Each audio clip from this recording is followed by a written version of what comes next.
Hercules sedang menikmati sore di kediamannya ketika panggilan tak terduga datang. Suara di seberang terdengar tegas, menyampaikan bahwa dirinya harus segera menemui seseorang penting. Tanpa banyak bertanya, ia bergegas mengenakan jas hitam favoritnya, menyiapkan diri untuk tugas yang jelas bukan perkara kecil. Begitu tiba di lokasi yang telah ditentukan, Hercules langsung disambut oleh beberapa pria berseragam. Mereka membawanya ke sebuah ruangan tertutup, tempat seorang perwira tinggi sudah menunggunya. Pria itu tidak berbasa-basi, langsung menyampaikan bahwa ada misi khusus yang hanya bisa dipercayakan kepadanya. Nama yang disebut dalam perintah itu membuat alis Hercules sedikit terangkat. Titik Soeharto, wanita dari keluarga yang namanya masih bergema kuat dalam sejarah negeri ini.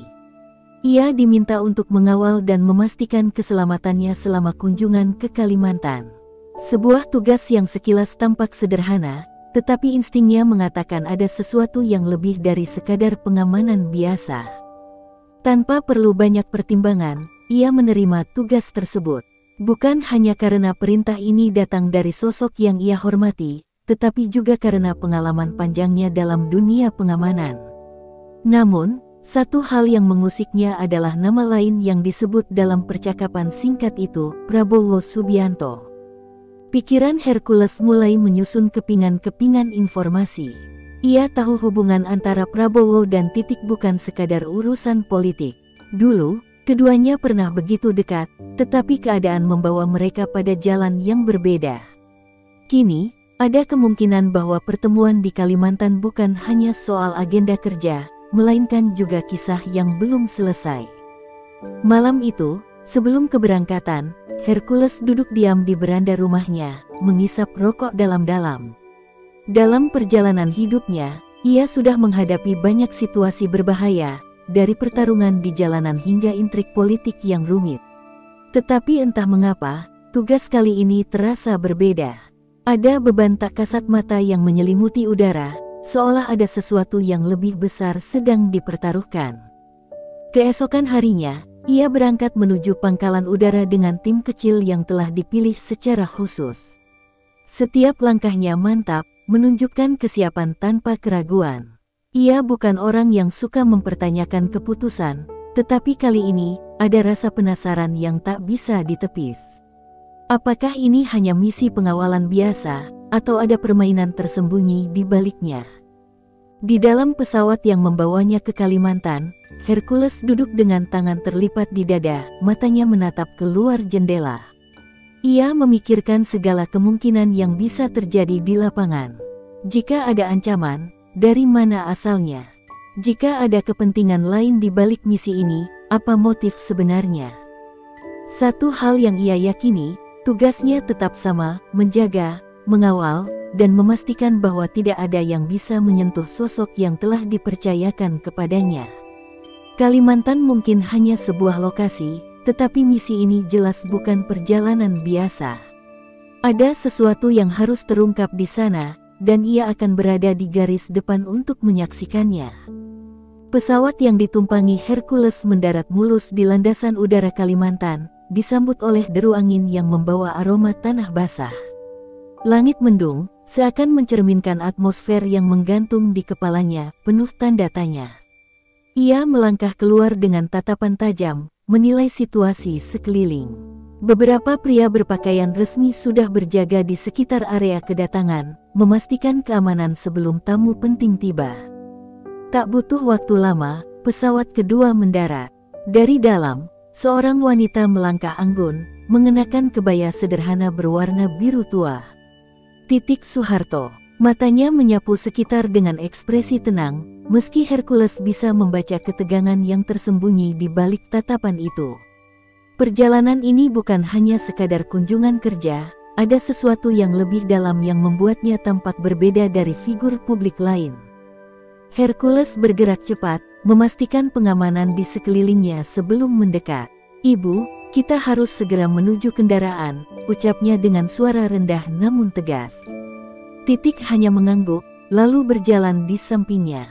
Meskipun mereka belum pernah bertatap muka sebelumnya, ada pemahaman yang terjalin di antara mereka. Ini bukan sekadar perjalanan biasa. Iring-iringan kendaraan melaju meninggalkan bandara, melintasi jalanan yang masih basah oleh hujan semalam. Sepanjang perjalanan, suasana dalam mobil terasa sunyi. Titik duduk diam, menatap keluar jendela, sementara Hercules tetap siaga di sampingnya. Di luar, masyarakat berbaris di tepi jalan, melambaikan tangan dan menyambut dengan senyuman, tetapi sorot mata Titik tetap kosong, seakan pikirannya melayang ke masa lalu. Setibanya di lokasi acara, sambutan meriah menggema di udara. Para pejabat daerah, tokoh masyarakat, serta ratusan warga berkumpul untuk menyambutnya. Namun, Hercules tetap awas. Nalurinya sebagai pengawal menolak untuk lengah, terlebih ketika mendeteksi beberapa sosok mencurigakan yang berdiri terlalu jauh dari kerumunan. Saat Titik mulai menyampaikan pidatonya, tatapan Hercules terpaku pada satu sudut. Seorang pria berbaju gelap berdiri diam di tengah massa, seolah menunggu sesuatu. Ia mengangkat tangan ke arah telinga, seakan memberi isyarat kepada seseorang. Jantung Hercules berdegup lebih kencang. Ini bukan kebetulan. Tanpa ragu, ia bergerak cepat, meraih radio komunikasi dan memberi perintah singkat. Pantau pria berbaju hitam di sebelah kiri panggung. Jangan sampai hilang dari pandangan. Tim pengamanan segera bereaksi, menyebar ke beberapa titik strategis. Namun, dalam hitungan detik, pria itu sudah menghilang ke antara kerumunan. Hercules merasakan firasat buruk. Ada sesuatu yang tengah direncanakan di balik semua ini. Matanya kembali ke panggung, di mana Titik masih berbicara dengan suara lembut namun penuh keyakinan. Ia mungkin tidak menyadari ancaman yang mengintai, tetapi Hercules berjanji, apapun yang terjadi, ia tidak akan membiarkan bahaya menyentuhnya. Namun, apa yang belum ia ketahui adalah bahwa ancaman itu bukan hanya datang dari luar. Ada sesuatu yang lebih besar, lebih berbahaya, yang sedang menunggu di balik layar, dan perjalanannya di Kalimantan baru saja dimulai. Langit Kalimantan mulai berubah warna, berganti dari biru cerah menjadi oranye keemasan saat senja menjelang. Namun, keindahan itu tak sedikit pun mengurangi ketegangan yang dirasakan Hercules. Firasatnya belum juga mereda sejak pria mencurigakan menghilang di tengah kerumunan. Ia terus mengamati setiap sudut ruangan tempat Titik Soeharto beristirahat setelah acara, memastikan tidak ada celah bagi ancaman mendekat. Di dalam kamar hotel yang disediakan untuknya, Titik berdiri di dekat jendela besar, menatap ke arah sungai yang mengalir tenang di kejauhan. Sinar matahari yang memantul di permukaan air menciptakan ilusi berkilauan, namun pikirannya jauh dari keindahan itu. Ada sesuatu yang mengusik batinnya, sesuatu yang bahkan tak sanggup ia ungkapkan dengan kata-kata. Sebuah ketukan pelan di pintu membuatnya tersadar. Saat ia berbalik, seorang ajudan masuk dengan ekspresi ragu. "Ibu, ada seseorang yang ingin bertemu." Beliau menunggu di lantai atas. Titik tak langsung menjawab. Ia menarik napas dalam, seolah berusaha mengendalikan emosi yang mendadak menguasai dirinya. Ia tahu siapa yang dimaksud ajudannya. Tanpa berkata-kata, ia meraih syal yang tergantung di kursi dan berjalan keluar kamar. Hercules, yang berdiri di koridor, segera menyadari perubahan ekspresi Titik.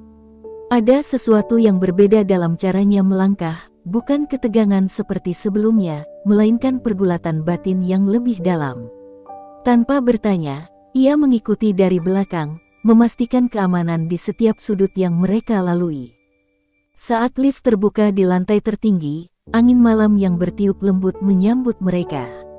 Di balkon luas dengan pemandangan kota yang temaram, sosok yang telah lama dikenal Titik berdiri membelakangi mereka, tangannya bersedekap di dada. Setelan jasnya rapi seperti biasa, tetapi ada ketegangan di bahunya, seolah sedang menahan beban yang tak terlihat. Prabowo Subianto. Suasana seketika menjadi sunyi. Tak ada kata yang terucap selama beberapa detik yang terasa seperti selamanya. Titik menatapnya dengan mata yang menyimpan banyak kenangan, sementara Prabowo akhirnya berbalik, memperlihatkan ekspresi yang sulit diartikan. Hampir 2 dekade berlalu, suara Prabowo terdengar berat, mengisi keheningan di antara mereka. Dan kita akhirnya bertemu di sini.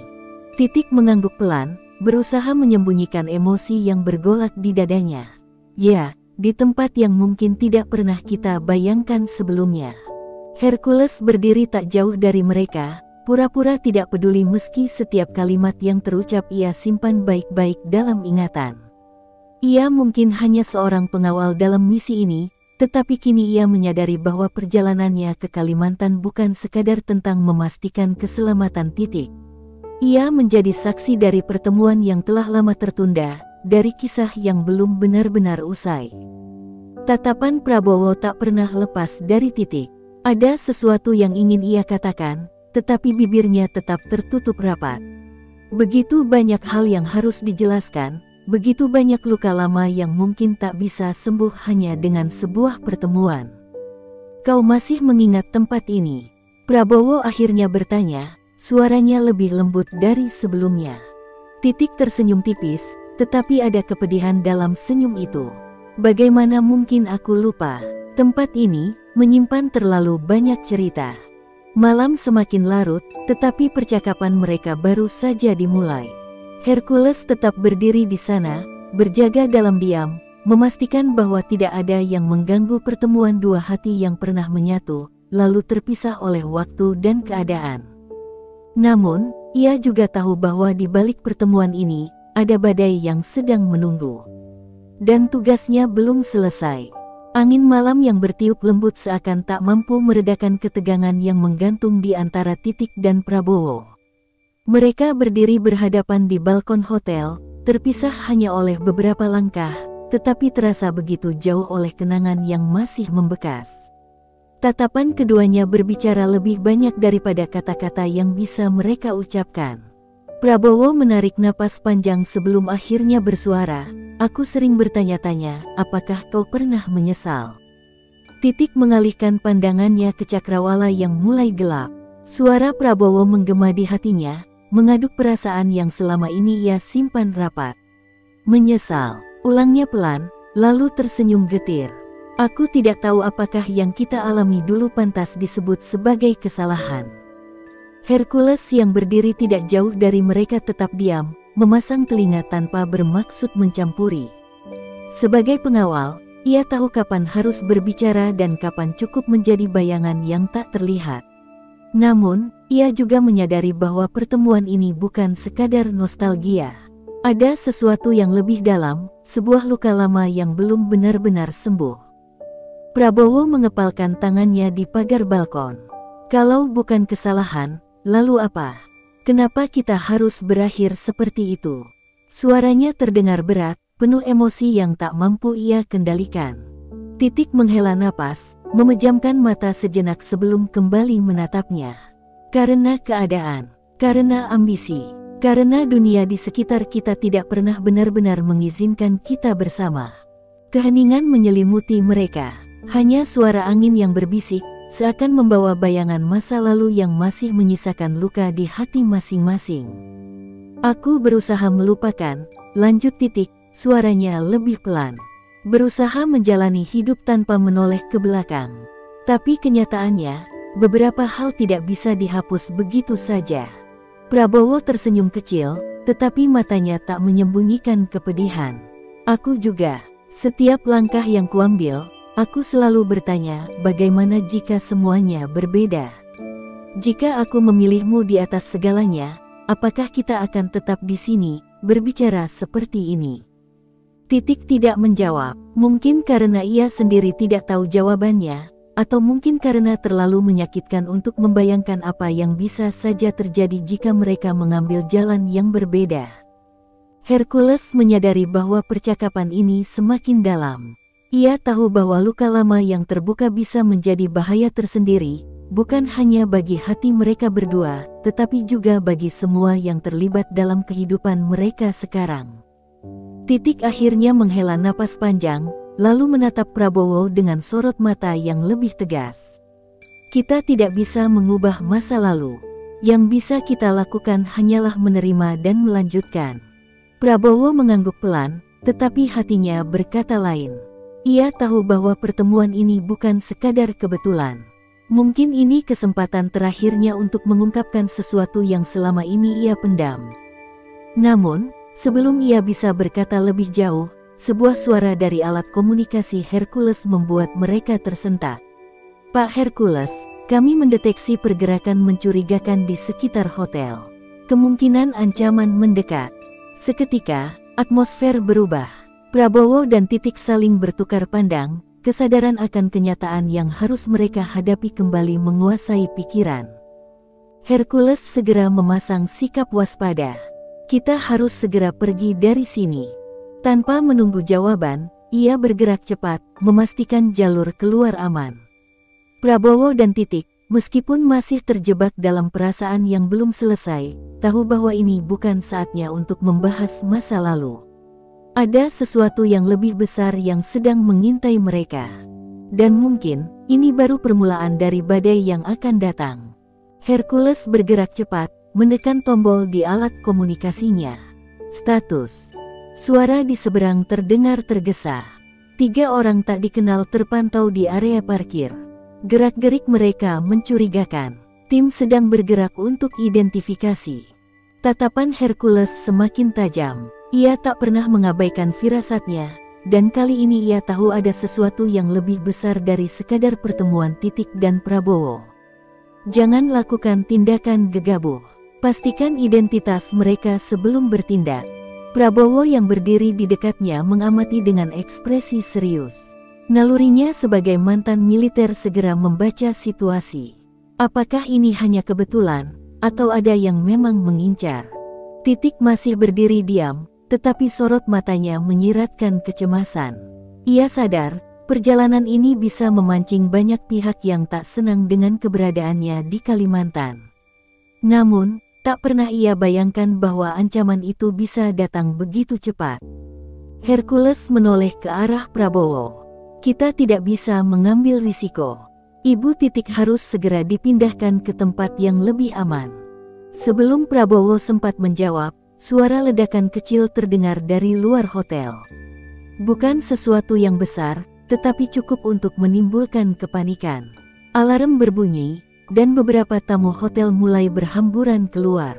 Refleks, Hercules menarik Titik ke belakang tubuhnya, sementara Prabowo merapat, bersiap menghadapi kemungkinan terburuk. "Kita harus segera keluar," ujar Hercules tegas. Dari alat komunikasinya, suara anak buahnya terdengar tegang. "Pak, mereka kabur. Salah satu berhasil lolos ke dalam hotel." Tanpa pikir panjang, Hercules menggenggam lengan Titik dan menariknya ke arah tangga darurat. Prabowo mengikuti di belakang, ekspresinya penuh kewaspadaan. Mereka harus bergerak cepat sebelum situasi semakin tidak terkendali. Langkah kaki terdengar menggema di lorong sempit tangga darurat. Hercules terus memimpin di depan, memastikan setiap sudut aman sebelum melangkah lebih jauh. Napas Titik terdengar sedikit berat, tetapi ia berusaha tetap tenang. Saat mereka mencapai lantai bawah, suara langkah kaki lain terdengar mendekat. Hercules segera merapat ke dinding, menarik Titik ke belakangnya. Prabowo bersiap, mengepalkan tangannya, bersiap menghadapi siapapun yang muncul. Seseorang berlari di lorong, bayangannya tertangkap oleh cahaya redup lampu darurat. Hercules mengangkat tangan, memberi isyarat agar mereka tetap diam. Saat sosok itu semakin dekat, ia bergerak cepat, menangkap dan membantingnya ke dinding. Terdengar suara rintihan. Seorang pria bertubuh tegap terperangkap dalam cengkeraman Hercules. Tangannya langsung dipelintir ke belakang, wajahnya tertekuk menahan sakit. "Siapa kau?" Suara Hercules dingin. Pria itu terbatuk, lalu mengangkat wajahnya perlahan. Sorot matanya penuh kesombongan meski tubuhnya tertahan. "Kalian tidak akan bisa menghindarinya, cepat atau lambat, kebenaran akan terbuka." Hercules menekan lebih keras. "Apa maksudmu?" Pria itu hanya tertawa kecil, lalu menoleh ke arah Titik. "Ibu masih menyimpan rahasia, bukan? Sudah waktunya semua orang tahu apa yang sebenarnya terjadi dulu." Titik terdiam, wajahnya sedikit memucat. Prabowo yang sejak tadi menahan diri, kini melangkah maju, suaranya tajam. "Apa yang kau bicarakan?" Namun, sebelum pria itu sempat menjawab, suara sirene polisi terdengar mendekat. Hercules segera membanting pria itu ke lantai, menahannya hingga tim pengamanan tiba. Namun pikirannya tak bisa tenang. Ancaman ini bukan hanya soal keselamatan Titik. Ini tentang sesuatu yang lebih dalam. Sesuatu yang telah terkubur lama dan kini mulai diungkit kembali. Dan Hercules tahu, ini baru permulaan dari bahaya yang lebih besar. Mobil melaju dengan kecepatan tinggi, membelah jalanan malam yang semakin lengang. Di dalamnya, Hercules duduk di kursi depan, tangannya erat menggenggam kemudi. Sementara di belakang, Titik dan Prabowo duduk dalam keheningan yang mencekam. Sejak peristiwa di hotel, tak satu pun dari mereka berbicara. Titik masih terlihat pucat, matanya menerawang kosong, sementara Prabowo terus mencermati ekspresinya. Ia tahu, kalimat terakhir yang diucapkan pria misterius itu telah mengguncang batinnya. Sudah waktunya semua orang tahu apa yang sebenarnya terjadi dulu. Apa maksudnya? Rahasia apa yang selama ini disembunyikan Titik? Hercules akhirnya memecah keheningan. "Kita akan menuju lokasi yang lebih aman. Tidak ada yang bisa menemukan kita di sana." Prabowo mengangguk tanpa menoleh. Perhatiannya tetap tertuju pada Titik yang masih diam membisu. Akhirnya, ia menarik napas dalam dan bersuara, "Apa yang sebenarnya terjadi, Titik?" Wanita itu tidak langsung menjawab. Ia hanya menatap keluar jendela, melihat pantulan lampu jalan yang berpendar di kaca mobil. Namun, setelah beberapa saat, ia akhirnya membuka mulut, suaranya nyaris berbisik. "Aku pikir, aku sudah menguburnya selamanya." Prabowo menajamkan tatapannya. "Mengubur apa?" Titik memejamkan mata, berusaha menenangkan detak jantungnya yang berdegup kencang. Ia tahu, sudah tidak ada lagi tempat untuk bersembunyi. Rahasia itu telah menemukan jalannya kembali. 20 tahun lalu, sebelum kita berpisah, aku menerima ancaman. Hercules melirik melalui kaca spion, matanya menyipit curiga. Sementara Prabowo semakin mendekat. "Ancaman dari siapa?" Titik tersenyum tipis, tetapi di balik senyum itu ada kepedihan yang begitu dalam. "Dari seseorang yang tidak ingin kita bersama. Seseorang yang lebih memilih menghancurkanku daripada melihat kita bahagia." Prabowo mengepalkan tangannya. "Siapa?" desaknya. Titik menghela napas panjang, suaranya mulai bergetar. "Seseorang yang kau percaya." Mobil mendadak terasa lebih dingin. Hercules mencengkeram kemudi lebih erat, merasakan ketegangan di udara. Prabowo, di sisi lain, tampak seperti baru saja menerima pukulan telak. "Apa maksudmu?" Titik menoleh, menatap mata Prabowo dengan sorot yang penuh luka. "Kau ingat kenapa kita berpisah?" Prabowo mengerutkan kening. "Karena keadaan. Karena tekanan politik. Karena kita tak bisa melawan arus." Titik menggeleng pelan. "Tidak, Prabowo. Kita berpisah karena seseorang mengatur agar aku pergi. Seseorang yang membuatku tak punya pilihan lain." Prabowo semakin tak sabar. "Siapa?" Titik menatapnya dalam-dalam, lalu akhirnya mengucapkan nama yang membuat udara di dalam mobil seolah membeku. "Luhut." Prabowo terdiam, matanya melebar, dadanya terasa sesak. "Itu tidak mungkin." Titik mengangguk lemah. "Dia mendatangiku, mengatakan bahwa jika aku tidak pergi, sesuatu yang buruk akan terjadi padamu. Dia bilang, demi keselamatanmu, aku harus menghilang." Keheningan menyergap mereka. Hercules mencuri pandang ke arah Prabowo, melihat rahang pria itu mengeras. "Tapi kenapa kau tidak pernah memberitahuku?" Suaranya terdengar serak, penuh emosi yang tertahan. Titik tersenyum pahit. "Karena aku tahu kau akan melawan. Dan saat itu, aku tidak ingin kau kehilangan segalanya hanya demi aku." Prabowo memalingkan wajahnya, menatap gelapnya malam di luar jendela. Tangannya mengepal di atas paha, menahan kemarahan yang mendidih di dalam dada. Hercules akhirnya berbicara, suaranya datar tetapi tajam. "Kalau begitu, sekarang kita tahu bahwa ini bukan hanya tentang ancaman biasa. Ini adalah permainan lama yang belum selesai. Titik menatap Hercules dengan mata penuh kecemasan. Dan jika Luhut tahu aku masih hidup, dia tidak akan tinggal diam.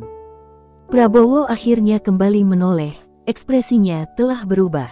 Kini, sorot matanya dipenuhi tekad. Kalau begitu, kita tidak akan lari lagi. Hercules mengangguk, kita akan menghadapinya. Di luar sana, malam semakin pekat. Namun, bagi mereka bertiga, pertarungan baru saja dimulai.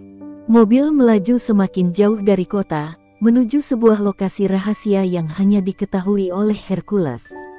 Sepanjang perjalanan, tak satu pun dari mereka berbicara. Keheningan itu bukan tanpa alasan, pikiran mereka terisi dengan berbagai kemungkinan yang semakin mengancam.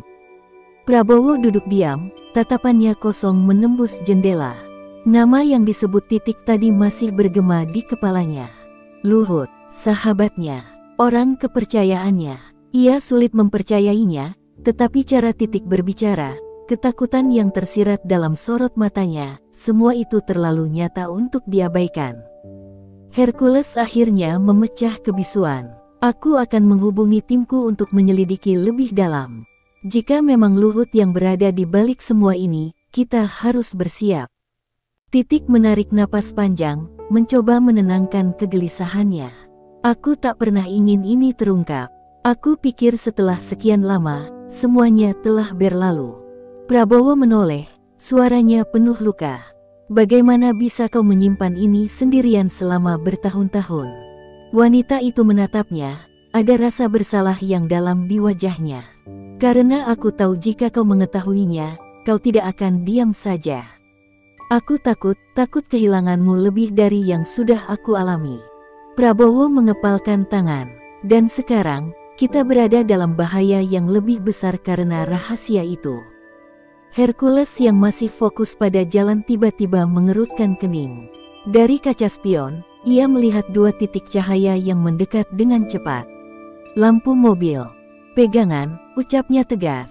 Seketika, Titik dan Prabowo tersentak. Mereka belum sempat bertanya ketika mobil di belakang mereka semakin dekat, terlalu cepat untuk sekadar kendaraan biasa.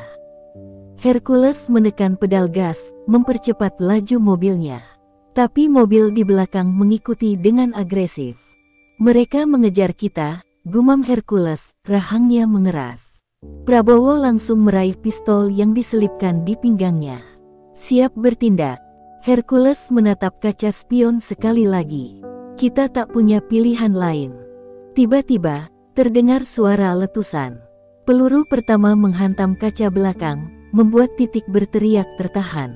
Prabowo segera menariknya ke bawah, melindungi tubuhnya. Mereka menembak kita, seru Titik, suaranya bergetar. Hercules membanting setir ke kanan, mencoba menghindari tembakan berikutnya. Mobil mereka kini berada di jalan tanah yang lebih sempit, dikelilingi hutan gelap di kedua sisi. Prabowo membuka kaca jendela, membidik ke belakang. Tiga pria bersenjata tampak di dalam mobil pengejar, salah satunya mengacungkan senjata laras panjang. Siap, teriak Prabowo, lalu melepaskan tembakan pertama. Peluru melesat, menghantam kaca depan mobil pengejar. Mobil itu sedikit oleng, tetapi masih terus mengejar. Hercules memutar kemudi dengan cepat, membuat mobil mereka berbelok tajam ke jalanan kecil yang lebih tersembunyi. Kurangi tembakan, kita harus buat mereka kehilangan jejak, ujar Hercules. Prabowo menahan diri, menutup kaca jendela kembali. Sementara itu, mobil pengejar masih berusaha mengikuti, tetapi jalanan yang semakin sempit membuat mereka kesulitan.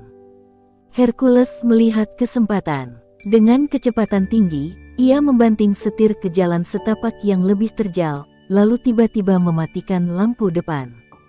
Mobil mereka kini bersembunyi di kegelapan, di balik pepohonan yang rimbun. Detik-detik berlalu dengan tegang. Dari kejauhan, suara mobil pengejar masih terdengar, tetapi semakin lama semakin menjauh. Mereka menahan napas. Setelah beberapa menit, suasana kembali sunyi. Hercules menyalakan mesin kembali, kali ini dengan kecepatan lebih pelan. Kita lolos, gumamnya. Titik masih gemetar, Prabowo menatapnya dengan penuh kekhawatiran. Kita tidak bisa terus lari, ujar Prabowo. Sudah saatnya kita menghadapi mereka. Hercules mengangguk, tapi tidak dengan tangan kosong. Kita harus tahu siapa saja yang terlibat. Titik menelan ludah. Dan jika benar Luhut di balik semua ini.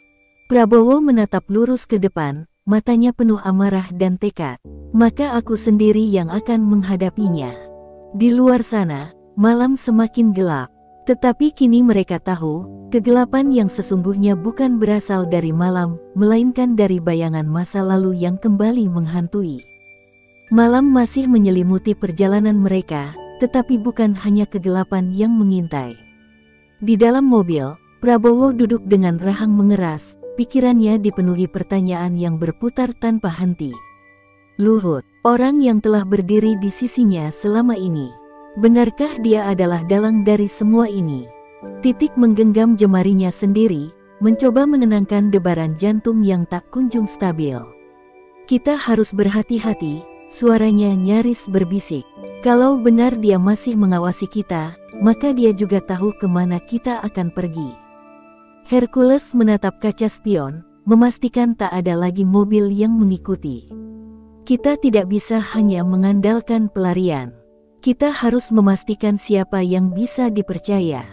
Prabowo menghela napas panjang, pandangannya lurus menembus gelapnya malam. Kita perlu bukti, ujarnya akhirnya. Kalau memang Luhut mengkhianatiku, aku ingin melihatnya dengan mata kepala sendiri. Titik menatapnya dengan sorot mata penuh duka. Prabowo, dia bukan hanya sahabatmu. Dia orang yang kau anggap keluarga. Prabowo mengepalkan tangannya, tatapannya dingin. Justru karena itu aku harus tahu kebenarannya. Hercules mengambil jalur lain, menurunkan kecepatan saat mendekati sebuah villa tersembunyi di pinggir hutan. Kita istirahat di sini, tempat ini aman. Mereka turun dari mobil, udara malam terasa lebih menusuk dari biasanya. Titik menggigil, bukan hanya karena dingin, tetapi juga karena rasa takut yang semakin menyesakkan dada. Begitu memasuki villa, Hercules segera memeriksa setiap sudut, memastikan tidak ada penyadap atau kamera tersembunyi. Sementara itu, Prabowo berdiri di dekat jendela, menatap keluar dengan tatapan tajam. Aku akan menghubungi seseorang, katanya tiba-tiba. Hercules menoleh. Siapa? Prabowo mengangkat teleponnya, lalu menekan nomor yang sudah dihafalnya di luar kepala. Beberapa detik berlalu sebelum suara di seberang menyahut. Pak Prabowo. Suara itu terdengar terkejut. Prabowo menghela napas. Yudo, aku butuh kau menyelidiki sesuatu. Laksamana Yudo, orang yang telah lama ia percaya di lingkaran militer, segera menjawab, perintah apa yang harus saya jalankan? Prabowo menggenggam ponselnya erat, cari tahu semua aktivitas Luhut dalam 20 tahun terakhir. Semua transaksi, pertemuan, komunikasi. Aku ingin tahu sejauh mana dia terlibat dalam peristiwa ini. Hening sejenak di ujung telepon, lalu Yudo berkata, saya mengerti, Pak. Akan segera saya laksanakan. Prabowo menutup telepon, lalu menatap Titik dan Hercules. Kita akan mendapatkan jawaban. Namun, sebelum mereka bisa bernapas lega, pintu villa tiba-tiba diketuk keras. Brak, brak, brak. Titik terlonjak kaget, Prabowo langsung meraih senjatanya. Hercules mendekati pintu, memberi isyarat agar mereka bersiaga. Dari balik pintu, suara berat terdengar. Buka, ini aku, Maruli. Prabowo mengerutkan kening. Maruli adalah ajudan pribadinya, orang yang selalu berada di sisinya selama ini. Hercules tetap waspada. Apa kau yakin bisa mempercayainya? Prabowo ragu sejenak, tetapi akhirnya ia memberi isyarat. Buka. Hercules membuka pintu dengan cepat, dan di sana berdiri Maruli, wajahnya penuh keringat, napasnya memburu. Pak, kita dalam bahaya. Prabowo menatapnya tajam. Apa yang terjadi? Maruli menelan ludah, lalu berbisik dengan suara bergetar, Luhut tahu Anda masih hidup, Pak. Dan dia tidak akan membiarkan Anda mengungkap kebenaran. Darah Prabowo seakan membeku. Apa maksudmu? Maruli menggeleng, lalu merogoh sakunya dan menyerahkan sebuah flash drive. Ini rekaman percakapan rahasia di kantornya. Dia sudah mempersiapkan semuanya sejak lama. Dia tahu Anda akan mencarinya. Hercules segera mengambil flash drive itu, lalu memasukkannya ke laptop. Titik mendekat, jantungnya berdetak cepat. Rekaman mulai diputar. Suara Luhut terdengar jelas. Prabowo tidak boleh tahu. Aku sudah membuat Titik pergi sekali, dan aku bisa melakukannya lagi. Jika dia masih bernyawa sampai besok, kita gagal. Titik menutup mulutnya, menahan jeritan. Prabowo berdiri terpaku. Dadanya naik turun, kemarahan membakar di dalam dirinya. Hercules mengepalkan tangan. Ini lebih dari sekadar pengkhianatan. Ini percobaan pembunuhan. Maruli menatap Prabowo dengan mata penuh ketakutan. Pak, apa yang harus kita lakukan? Prabowo menatap layar laptop yang masih memutar suara Luhut. Rahangnya mengeras, suaranya dingin seperti baja. Kita akan menghadapinya. Dan kali ini, dia tidak akan bisa bersembunyi. Di luar sana, malam semakin kelam.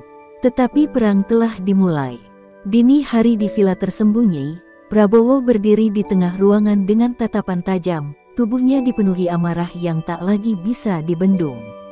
Rekaman suara Luhut masih menggema di kepalanya, kalimat-kalimatnya menancap seperti belati yang menusuk jantungnya. Titik duduk di sudut ruangan, matanya berkaca-kaca. Rahasia yang selama ini ia simpan telah menjadi api yang membakar mereka semua. Ia ingin berbicara, ingin menjelaskan, tetapi tak ada kata yang mampu meredakan kemarahan Prabowo. Hercules menutup laptop dengan kasar, lalu menatap Prabowo. Kita tidak bisa menunggu lebih lama. Dia pasti sudah tahu kita memiliki bukti. Prabowo mengepalkan tinjunya, suaranya berat dan dingin. Kalau dia ingin menghabisiku, biar aku sendiri yang menemuinya. Maruli tersentak. Pak, itu terlalu berisiko. Dia pasti sudah menyiapkan segalanya. Prabowo menoleh tajam. Justru karena itu aku harus menyelesaikannya. Ini bukan lagi soal pengkhianatan. Ini soal harga diri. Hercules menghela napas panjang. Kalau begitu, kita harus menyusun rencana. Kita tahu di mana dia berada. Maruli mengangguk cepat. Dia ada di sebuah rumah peristirahatan di tengah hutan Kalimantan. Hanya sedikit orang yang tahu tempat itu, tapi saya mendapat informasi dari orang dalam. Titik menggenggam tangannya erat, wajahnya dipenuhi ketakutan. Prabowo, jangan lakukan ini sendirian. Aku tak ingin kehilanganmu lagi. Prabowo menatapnya dalam-dalam. Sekilas, ada kelembutan di matanya, tetapi hanya sesaat. Ia lalu mengalihkan pandangannya kembali ke Hercules. Siapkan semuanya. Kita berangkat sekarang. 2 jam kemudian, mobil mereka melaju menembus kegelapan, menuju lokasi yang disebutkan Maruli. Perjalanan terasa begitu panjang, tetapi tak ada yang berbicara. Setiap orang tenggelam dalam pikirannya sendiri. Ketika akhirnya mereka tiba, tempat itu terlihat sunyi, tetapi aura bahaya begitu kental di udara.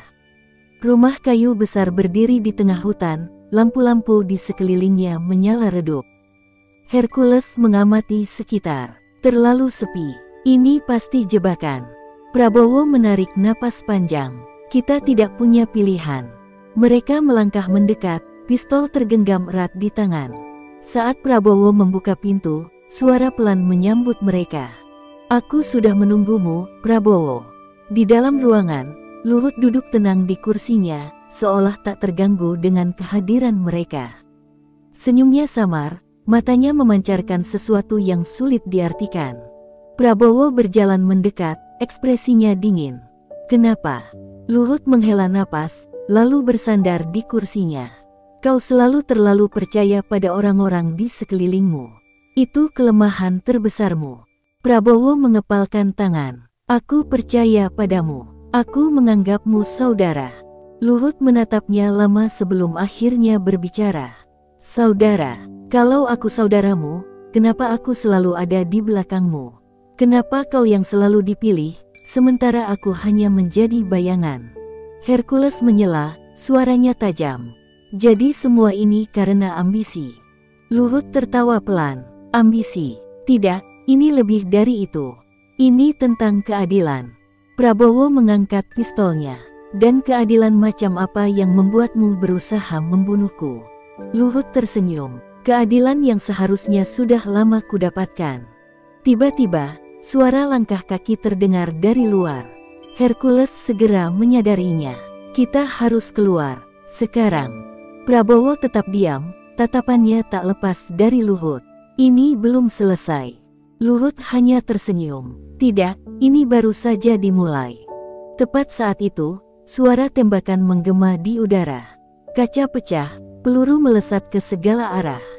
Hercules menarik Prabowo ke bawah, Maruli segera membalas tembakan. Titik bersembunyi di balik meja, tubuhnya gemetar. Dia sudah mempersiapkan semuanya, teriak Hercules. Prabowo merayap ke samping, menembak ke arah jendela tempat suara tembakan berasal. Satu orang jatuh, tetapi masih ada beberapa lainnya. Maruli berteriak, kita dikepung. Luhut masih duduk tenang di kursinya, lalu menghela napas. Kau selalu terlalu mudah diprediksi, Prabowo. Prabowo berdiri, mengarahkan pistol ke kepala Luhut. Aku akan mengakhiri ini. Luhut hanya tertawa kecil. Kau mungkin bisa membunuhku, tapi kau tidak akan bisa menghentikan yang sudah dimulai. Tepat saat itu, suara sirene bergema di kejauhan. Helikopter mendekat. Maruli menatap keluar, matanya membelalak. Itu pasukan kita. Yudo pasti mengirim bala bantuan. Luhut menyipitkan mata, akhirnya untuk pertama kalinya terlihat sedikit terkejut. Prabowo menurunkan pistolnya sedikit. Permainanmu sudah berakhir. Luhut terdiam, lalu menghela napas panjang. Mungkin untuk hari ini. Tak lama kemudian, pasukan bersenjata memasuki ruangan. Dalam hitungan detik, semua anak buah Luhut dilumpuhkan. Yudo turun dari helikopter, berjalan mendekat dengan ekspresi serius. Kau baik-baik saja, Pak?